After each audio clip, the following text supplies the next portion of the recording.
Hello again. This is Kathy Grace. I'm the co-director of the Graduate Center for the Study of Early Learning. And today we're going to visit with Melinda Tidwell. She is the executive director of the Autism Center of North Mississippi.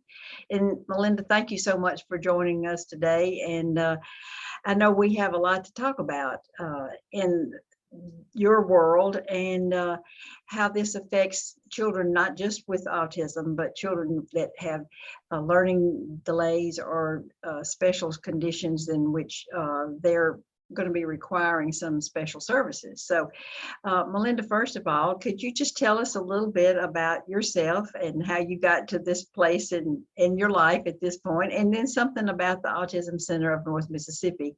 I think it's important for people to understand that you serve children that are not just in North Mississippi. So again, thanks for being with us, and let's hear a little bit about you. Thank you, Kathy. Thank you for inviting me to be here today.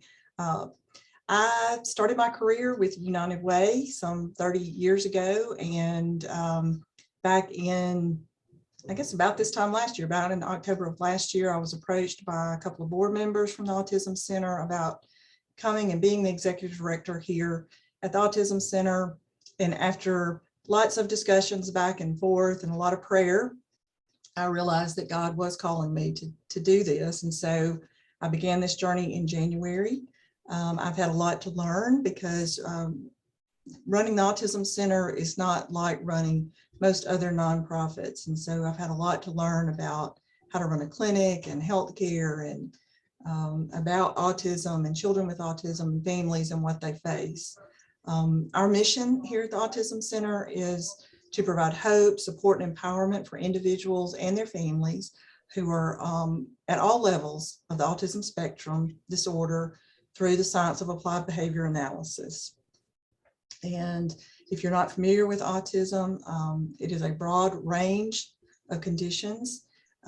People with autism, you've probably heard the saying, if you've met one person with autism, you've met one person with autism. They can be very different. They can have lots of different strengths, but then also different challenges with social skills, repetitive behavior, speech, nonverbal communication.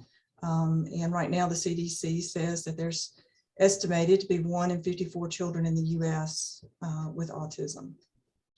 And so we use the science of applied behavior analysis, and these programs work to increase language communication skills, improve attention, focus, social skills, memory, academics, and then to decrease problem behaviors. Well, it sounds like that you have certainly jumped into a whole new world, as you said. Absolutely. I know when I have had my little bit of experience with folks there at the center that I was taken back by the numbers of children that you have on a waiting list and the numbers that you're able to serve. And could you just share a little bit about the services or the access or lack of access to services in our state? Absolutely. We serve between 80 and 100 children per day here at the Autism Center, but we have close to 400 children on a waiting list. And last week, our receptionist was out, and so I was answering the phone, and I was even shocked to realize that we get 3 to 4 calls every couple of days with parents who have children who need these services. And so it's heartbreaking because we can in no way serve the number of children who need these services here in our community, here in North Mississippi. It's heartbreaking.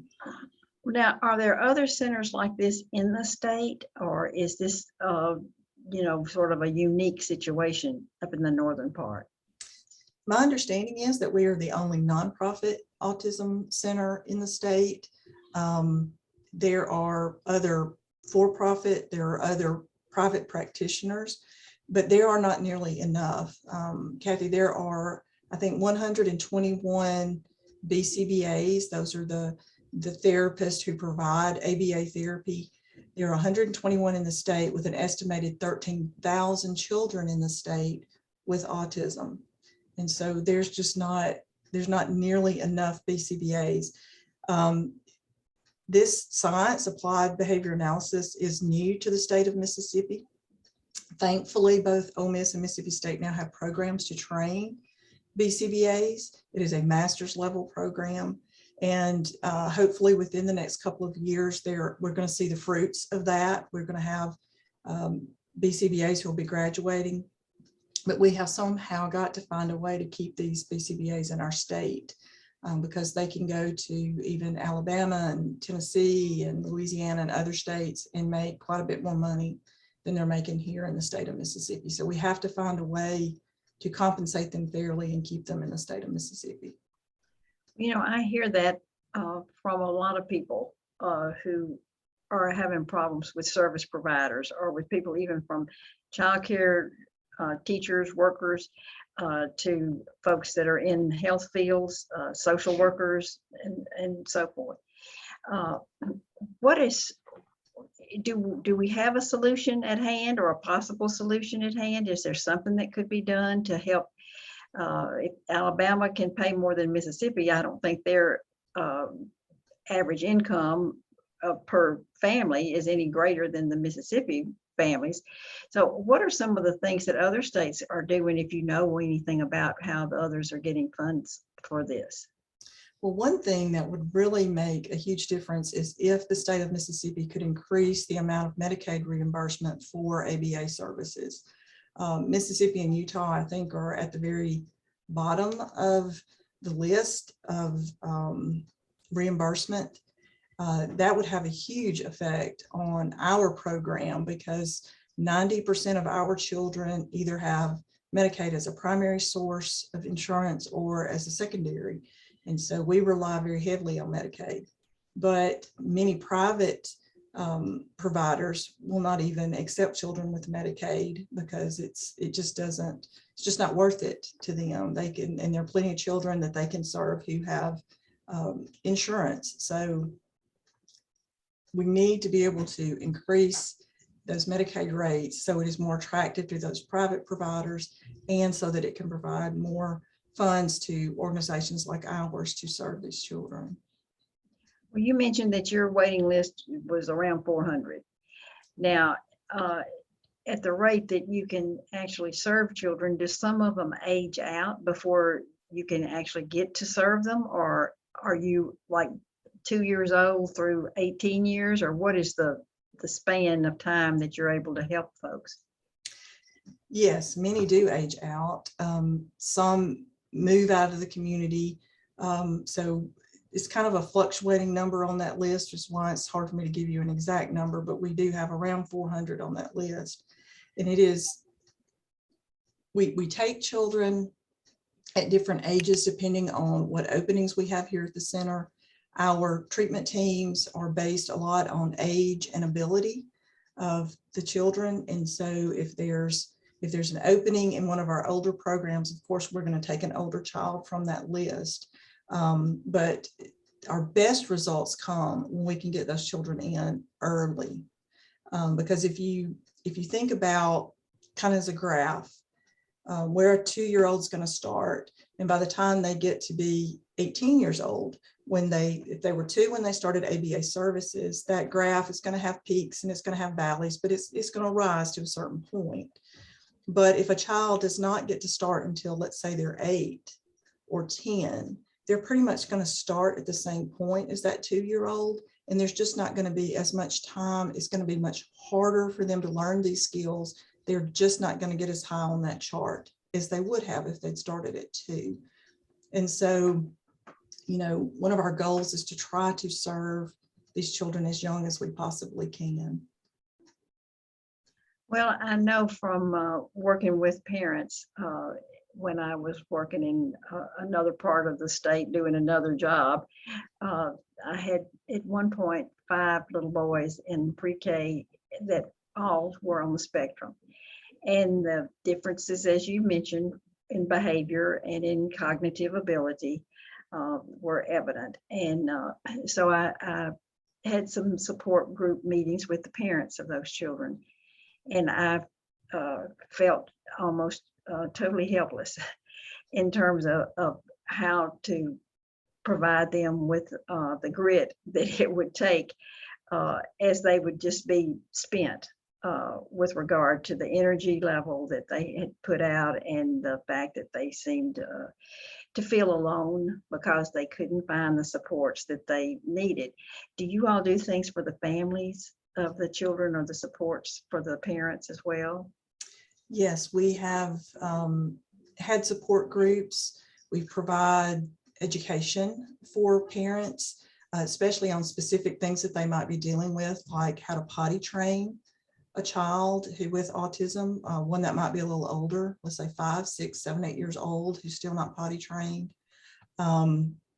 We also are going to be adding to our programming within the next couple of months, someone with a master's degree in social work who's going to be working one-on-one with families, especially those families who are just finding out that their child has autism and what it is they're going to be facing, over the next few years. And that can be a very emotional and difficult thing for a family.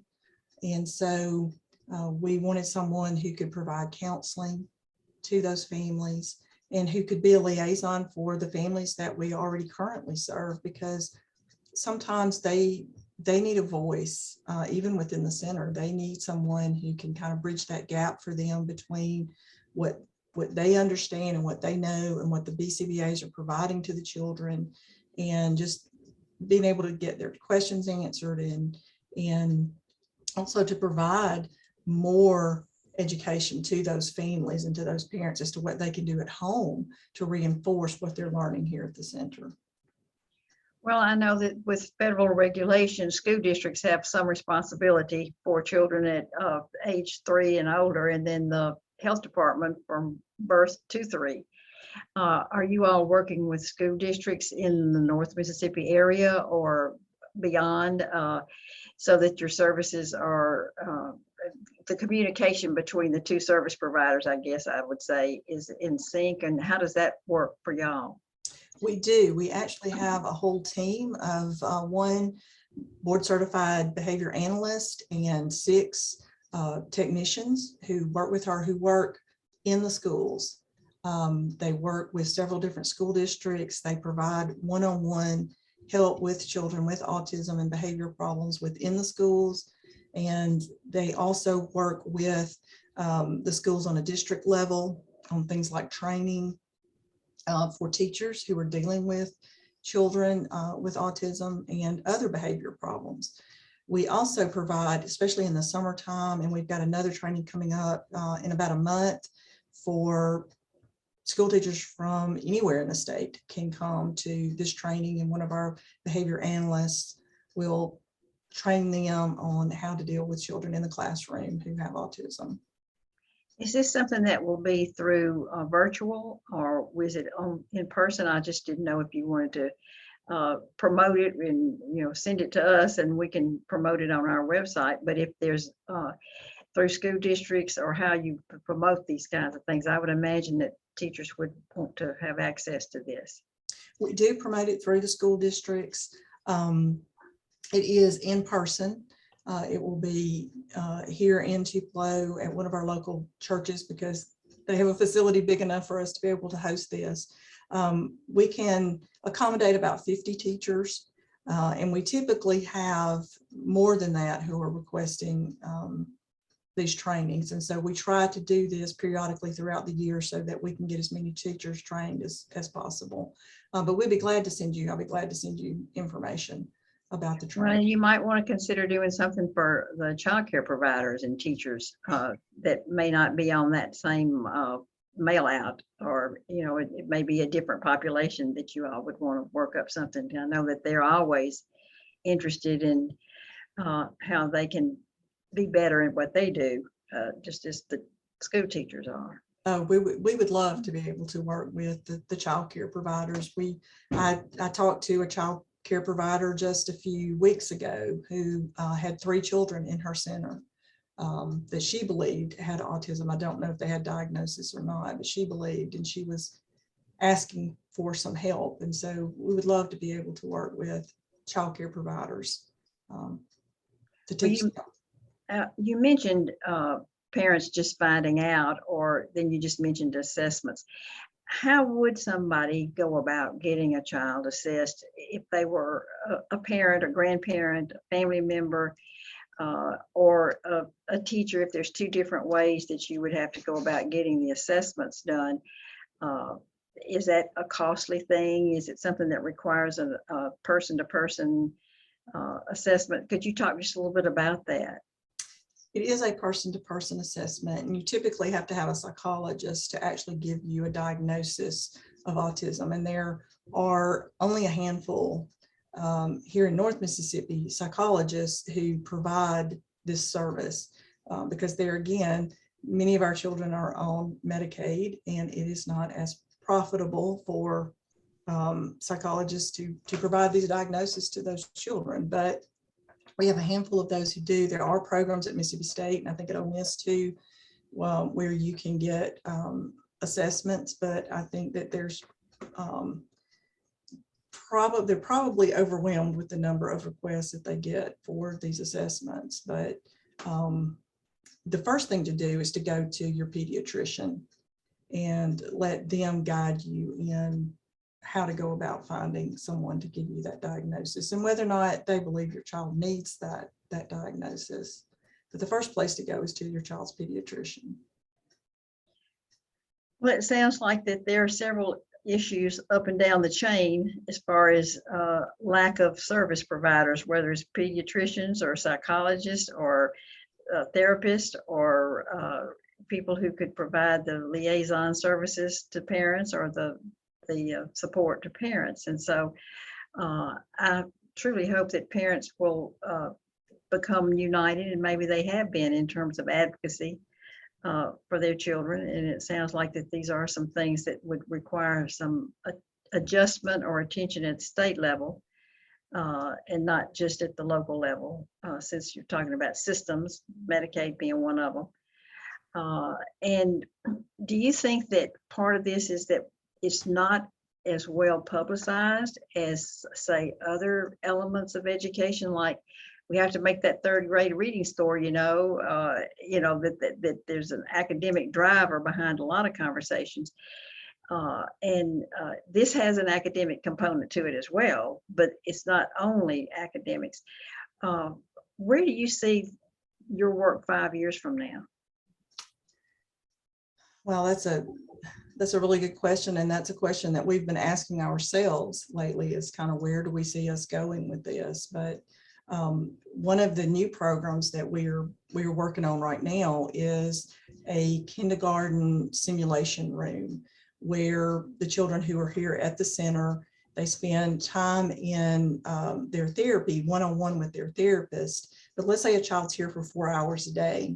And so they will spend 1 hour to 2 hours with their therapist, but then they would go into this simulation classroom where they would be with other children. They would be working in centers. There would not be the one-on-one ratio. We would probably only have 2 staff people in a room with maybe 5 or 6 children to try to help them transition into school. And so that's what I would love to see us doing more of, because it's desperately needed, not just for kindergarten children, but for even older children who are struggling at school. We need to be able to work with them in a classroom, in a simulation type situation, so that they can learn the skills that they need to have to be able to successfully navigate school. Because most children with autism, they're just like any other group of kids. There are some who are extremely intelligent, some who are average intelligent, some who may be some below of intelligence, which is average intelligence, which is a misconception about autistic children, but many of them are very, very bright. So it's not that they can't learn these things, but sometimes they have limitations with their communication and with their social skills and with their problem solving skills. And so that's the kind of things that we really work on with those children so that they can be successful in school. Well, I'll be interested to visit with you maybe during the session or later on in a couple of months to see if any progress has been made around some of the challenges that you've outlined. And I do appreciate your time that you've given us today. And so if anybody wants to learn more about the Autism Center, then they could just Google and pull up your website and they would be able to learn a lot more. So Melinda, thank you so much for being with us today. We really appreciate it. Thank you, Kathy, and thank you for what you do for the children in our state. Thank you. Thanks.